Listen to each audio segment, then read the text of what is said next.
Buenas tardes a todos y bienvenidos a Máquinas Eléctricas. Estamos en el problema 8, motor asíncrono, trifásico, 220-380 voltios, 50 Hz, 10 polos. Despreciamos tanto la rama de vacío como las pérdidas mecánicas si nos dan R1, R2', X1, X2', y se sabe que el deslizamiento a plena carga es de un 4,5%, conectado en estrella. En el apartado A se nos pide calcular la corriente absorbida en el momento de arranque. En el momento de arranque RC' es nula. ¿Por qué? Porque el deslizamiento es 1 en el arranque. Por tanto, 1 menos el deslizamiento es un 0, por tanto RC' es 0. Por tanto, y de arranque es tensión 1 de fase, 380 entre raíz de 3 porque estamos conectados en estrella.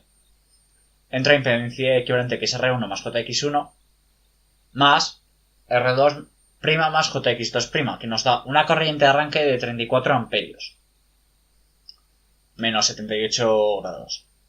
Vale, ahora que ya hemos calculado cuál es la corriente del motor al arranque, hay que calcularlo a plena carga. Por tanto, ahora, en el arranque, el deslizamiento era 1, por tanto, aquí tienes un 0, por tanto RC' es 0. Pero ahora, cuando estás a plena carga, nos dice el enunciado que el deslizamiento es un 5%. Por tanto, RC' es R2' por 1 menos S entre S, que nos da 15,94,6 ohmios. La impedancia total es R1 más JX1 más R2' más JX2' más RC'. Bueno, esto es la impedancia total porque estamos despreciando la rama de vacío. Si no, habría que hacer Z2', que es R2 más JX2' más RC', el paralelo con JXU más R1 más JX1, pero como estamos despreciando la rama de vacío, se puede calcular la impedancia total. La corriente 1 de fase se calcula igual que la de arranque, solo que ahora se tiene en cuenta RC', por tanto 380, que es el valor de línea, pasamos a fase dividiendo por raíz de 3, estableciendo V1 de fase como origen de fase, por tanto 0 grados. Entra impedancia total, que son 18 ohmios y 20 grados, que nos da una corriente 1 de fase de 12 amperios, menos 20 grados. Comparando con los 34 amperios que nos pedía el arranque, es decir, el arranque es 3 veces la corriente trabajada absorbida a plena carga. En el apartado C se nos pide la potencia y el par mecánico. Como estamos trabajando despreciando la rama de vacío I2', de fase es I1 de fase. ¿Por qué? Porque I1 de fase se reparte en la rama de vacío y en I2'F. Si desprecias la rama de vacío, I1F coincide con I2'F. Por tanto, la potencia mecánica total es 3 por RC' por I2'F elevado al cuadrado, que nos da 6.837,9 vatios.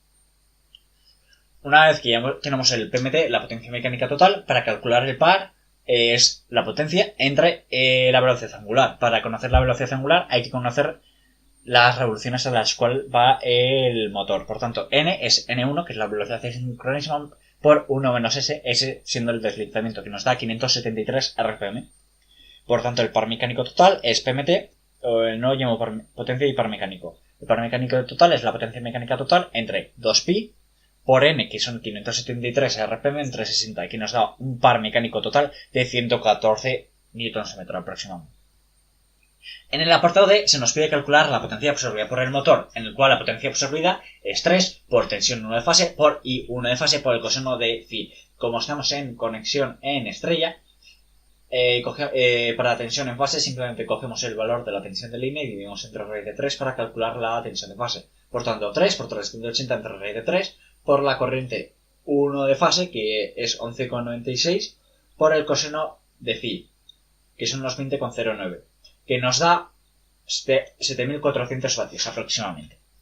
¿Cuál es el rendimiento a plena carga? Pues el rendimiento es la potencia útil entre la absorbida. La potencia útil es potencia mecánica total menos la potencia mecánica que se pierde en el camino. Como estamos despreciando las pérdidas, la potencia útil coincide con la potencia mecánica total que ya la tenemos calculada antes. Por tanto, el rendimiento es potencia útil, que es la potencia mecánica total, que son unos 7.000 vatios, entre los 7.400 vatios, que es la absorbida más o menos, que nos da un rendimiento de un 92,2%. Y con esto terminamos la primera parte del problema, que corresponde con el motor, con la máquina síncrona trabajando como motor. Ahora tenemos la segunda parte, en la cual giramos nuestro motor, se le hace girar a una velocidad superior a la de sincronismo, Por tanto, trabaja como generador. Y ahora se nos pide la corriente absorbida y entregada. Tenemos una nueva velocidad, por tanto, un nuevo deslizamiento, una nueva RC', una nueva impedancia total, y la corriente no es más que la tensión entre la impedancia total. En este caso, la corriente tiene una parte real y una parte imaginaria. La parte real coincide con la corriente cedida y la parte imaginaria con la absorbida. Y en este caso la cedida son menos 5,7 y la absorbida menos 0,98. La corriente 1 de fase son 5,85 en módulo, ¿vale? En el apartado G se nos pide la potencia mecánica del motor primario. Solo que en este caso, como estamos trabajando como generador, se usa...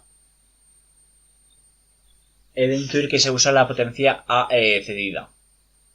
Que son los 5. Yo supongo que sí. Por tanto, la potencia absorbida son 3.931,2 vatios. Procedemos a calcular el apartado H, que nos piden calcular la potencia eléctrica de la red cedida y consumida por el generador. Es decir, haciendo uso del triángulo de potencias, en el cual P es S por el coseno, Q es S por el seno y S es U por I. Sabemos que el S es U, la tensión 1 de fase por I 1 de fase, que nos da la parte real de la potencia es la cedida, es decir, la potencia activa, que es la cedida, y la absorbida, que correspondería con la imaginaria o reactiva. En este caso, son menos 4.000 vatios cedida y absorbida unos 650 vatios. El rendimiento del generador es potencia útil entre absorbida por 100. En este caso, como tú no estás dando un par, sino que estás dando energía, tú tienes que considerar la potencia cedida para el rendimiento, es decir, los 3.790 entre 3.931, que nos da un rendimiento de 96,6%. Y con esto terminamos el apartado I y el problema 8. Hasta luego.